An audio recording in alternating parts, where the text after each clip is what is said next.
गांव वाले उसके घर पहुंचे जिसकी बच्ची गायब हुई थी।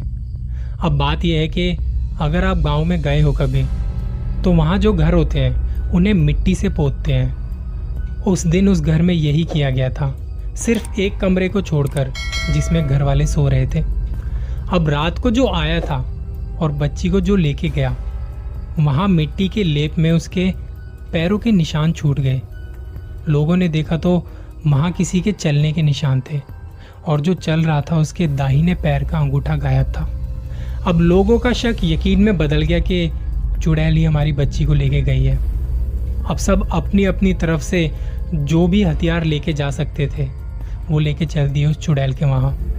नारे लगाते हुए जा रहे थे कि आज इस चुड़ैल का खात्मा करके आएंगे। सभी मिलके पहाड़ी पर पहुंचे और उसे आवाज़ लगाई, चुड़ैल तू जहाँ भी है बाहर निकल। वो बाहर आई और उसने कहा, अब क्या चाहिए तुम्हें मुझसे? गांव वालों ने कहा, तू हमारी बच्ची को उठा के लाई है ना? उसने कहा, तुम लोग पहले भी आए थे, तुम्हें समझ नहीं आता, एक बार बता दिया ना। ये बोलते ही गांव वाले उस पर टूट पड़े और उसे पेड़ पर लटका दिया, गले में रस्सी बांध के। उस वक्त चुड़ैल ने कहा, आज तो तुम लोग मुझे मार रहे हो, लेकिन मैं तुम में से किसी को भी जिंदा नहीं छोड़ूंगी, ये याद रखना। उसके इतना कहने पर उसके नीचे जो लकड़ियां रखी थी वहां आग लगा दी और वो वहीं खत्म।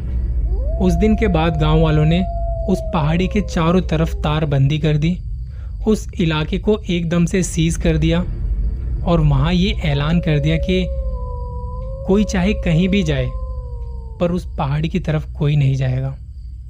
तो साहब, तब से हम में से कोई भी गांव वाला उस पहाड़ी की तरफ नहीं जाता और हम सबको यही कहते हैं कि वहाँ कोई भी ना जाए। कुछ टूरिस्ट वगैरह आते हैं जो हमारी बात नहीं सुनते, वो वहाँ गए हैं और दोबारा कभी वापस नहीं आए, और हम में से किसी की हिम्मत भी नहीं कि वहाँ जाके उन्हें ढूंढा जाए। तो साहब, ये है उस पहाड़ी की कहानी। मैं आप लोगों से भी यही विनती करता हूँ, आप लोग कहीं भी जाओ, घूमो फिरो, कोई दिक्कत नहीं, बस उस पहाड़ी की तरफ मत जाना, वरना आपके साथ कुछ भी हो सकता है। इतने में वो टाइम देखता है कि बहुत टाइम हो गया और मैं चलता हूँ। आप लोग मेरी बात का ध्यान रखना और कुछ भी हो तो मुझे कॉल कर लेना, नहीं तो मैं सुबह आऊँगा और आपको यहीं मिलूँगा। अब जैसे ही वो गया, ये तीनों आपस में बात करके हंसने लगे। क्या यार, गाँव वाले कुछ भी कहानियाँ बनाते हैं। आज शाम को ही तो हम उस पहाड़ी पर जाकर आए थे, हमने वहाँ शूट भी किया, ना तो हमें वहाँ कुछ चुड़ैल दिखी और ना कोई आत्मा। अब वो हस्बैंड अपनी वाइफ को और दूसरे बंदे को कहता है कि यार, तुमने कहानी सुन ली ना, चलो अब चल के सोते हैं, बहुत टाइम हो गया है, सुबह शूट भी करना है। अब वो अपने अपने रूम में चले गए सोने के लिए। थक चुके थे दिन भर की शूटिंग के बाद और लॉन में बैठ के ड्रिंक्स भी की थी तो थोड़े हिले पड़े थे। उन लोगों के जो रूम्स थे वो बड़े बड़े रूम थे, अच्छा खासा रिजॉर्ट था। इनमें से एक बंदा जो सो रहा था, अचानक से किसी आवाज़ की वजह से उसकी आंख खुली तो उसे सुनाई दिया कि कोई हिंदी में कुछ गिन रहा है, 10, 12, 15, 20, 35। इसने सोचा रात के टाइम कौन गिनती कर रहा है। उसे लगा शायद उसकी वाइफ पैसे गिन रही है। वो बोलता है, तुम पागल हो गई हो क्या? टाइम देख रही हो कितना हो गया और गिनती कर रही हो? सो जाओ चुपचाप। नींद में बोल के वो सो गया। उसके बोलते ही आवाज़ भी बंद हो गई। उसे लगा कि उसकी बीवी ही थी जो पैसे गिन रही थी। जब आप थके हुए होते हैं तो पता नहीं लगता टाइम का। अब पता नहीं कितना टाइम गुजर गया था और फिर से वापस आवाज़ आती है, और इस बार जो गिनती थी वो बहुत आगे पहुंच चुकी थी।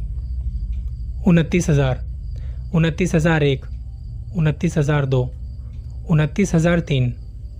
अब उस बंदे को लगा कि यार, इतने पैसे तो है ही नहीं मेरे पास, ये पैसे तो नहीं गिन सकती।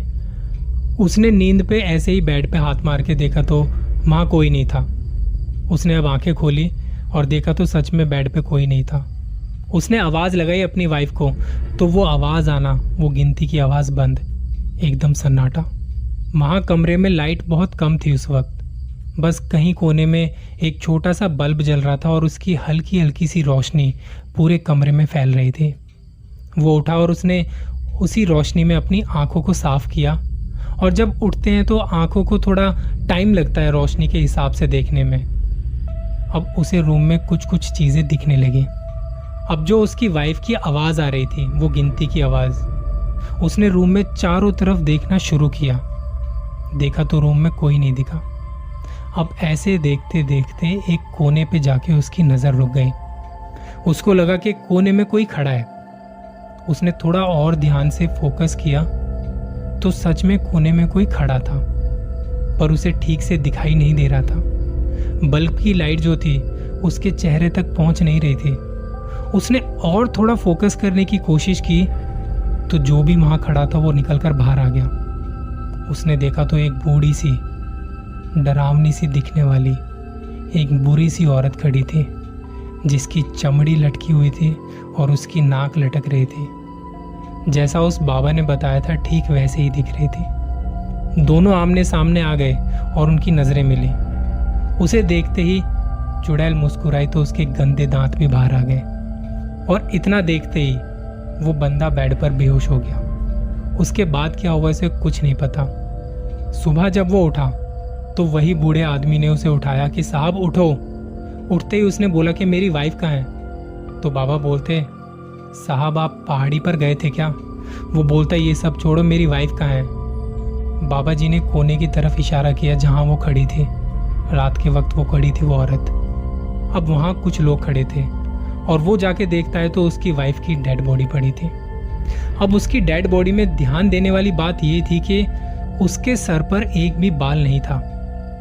आखिरी बार जब वो पहाड़ी पर गए थे तो उन्होंने चुड़ैल को तो नहीं देखा, लेकिन चुड़ैल ने उन्हें देख लिया था और उसके बाल पसंद आ गए, काले घने लंबे लंबे बाल। तो वो रात को उसके बाल लेने आ गई। और क्या है ना कि बाल काटे नहीं गए थे।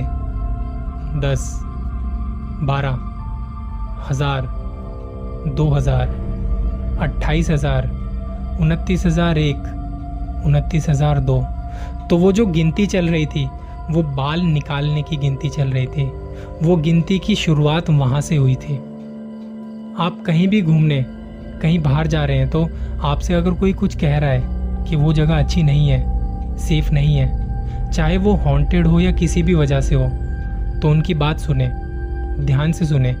ज़्यादा हीरो बनने की कोशिश बिल्कुल ना करें, वरना क्या होता है ना, फिर कुछ बनने लायक ही नहीं बचते। ऐसी जगहों पर जाने से बचना चाहिए। अपना ख्याल रखना।